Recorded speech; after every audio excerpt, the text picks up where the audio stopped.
খুবই সুন্দর সাইজের তরুণ শিকারী মাছটা শিকার করলেন।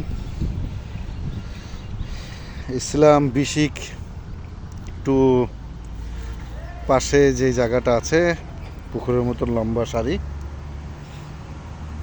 একটা তরুণ শিকারি করছিল, তার জন্য দেখলাম সুন্দর সাইজের একটি মাছ শিকার করেছেন। আরো